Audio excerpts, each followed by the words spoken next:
Bonjour, j'ai l'honneur d'accueillir Jean-Jacques Kéran. Bienvenue. Vous êtes le président de la région Rhône-Alpes. Alors, comment vont nos entrepreneurs rhône-alpins ? Les entrepreneurs rhône-alpins ont passé le cap de la crise. Elle a été dure, ici comme partout. Mais on constate que la création d'entreprises maintient le cap, même s'il y a un peu moins d'entreprises qui se sont créées au cours de l'année 2011. On a près de 55 000 entreprises en création, la moitié d'auto-entrepreneurs. Donc si on regarde en dehors des entrepreneurs, auto-entrepreneurs, on a, vous voyez, un chiffre qui est un peu en régression. On était autour de 30 000. Maintenant, on tourne autour de 27 000, qui prouve qu'il y a toujours un intérêt pour la création d'entreprises. Et en même temps, des secteurs vont bien. Je pense notamment au secteur des biotechnologies, à l'agroalimentaire. D'autres connaissent plus de difficultés, ceux qui sont liés à l'industrie de l'automobile, comme la plasturgie ou la mécanique.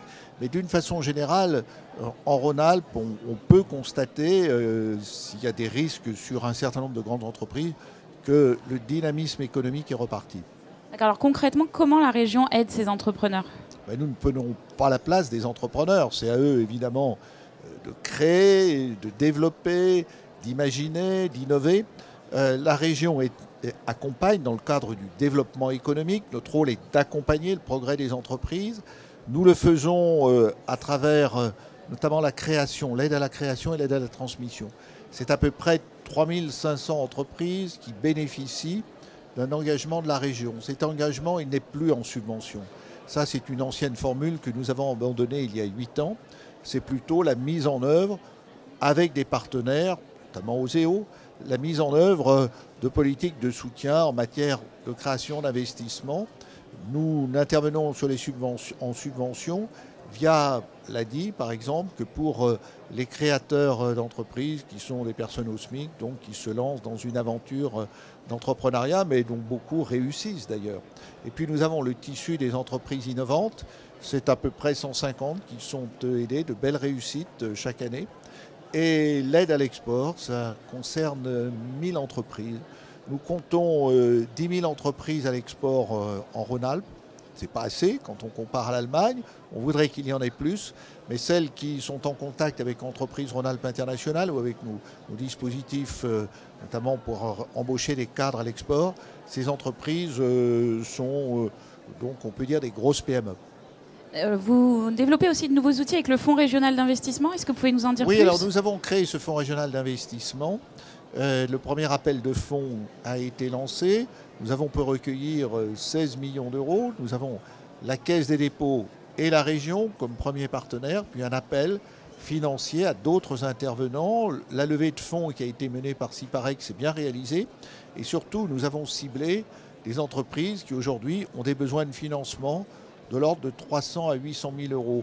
Ce qu'on constate, c'est que pour des tickets plus importants, les banques répondent. Pour les tickets moins importants, il y a là encore des systèmes financiers. Mais là, nous nous adressons aux PME qui ont des besoins de financement. Et déjà, les 2 premières entreprises vont bénéficier de financement au titre du Fonds régional d'investissement. La première est une entreprise d'éclairage public. La deuxième qui est en cours, c'est une entreprise de décolletage. Le premier ticket, c'est 400 000 euros, mais ça permet de lever beaucoup plus, c'est-à-dire de l'ordre, on peut dire, d'1,5 million à 2 millions d'euros pour un ticket de 400 000 euros. Donc on recherche toujours l'effet levier. Juste pour terminer, on entend beaucoup parler de la fameuse Banque publique d'investissement. Est-ce que vous pouvez nous en dire plus ? Est-ce que vous savez où en est le projet ? Le projet est en discussion. J'ai rencontré Arnaud Montebourg à ce sujet. Moi, je pense que la Banque publique d'investissement aura un sens que si elle est fortement régionalisée. Alors, il y a une discussion au niveau national pour savoir quelle est la part que les régions prendront dans cette décentralisation de la Banque publique d'investissement. Nous nous demandons à présider le comité d'orientation qui existera au niveau régional. Parce que ce sont les régions qui sont en contact, on le voit bien avec les entreprises, tout le tissu régional, la Chambre régionale de commerce et d'industrie. Donc ça, c'est une discussion qui a lieu au niveau national. On ne veut pas quelque chose qui remonte à Paris à nouveau. Le développement économique aujourd'hui en Europe, il est très largement impulsé par les régions.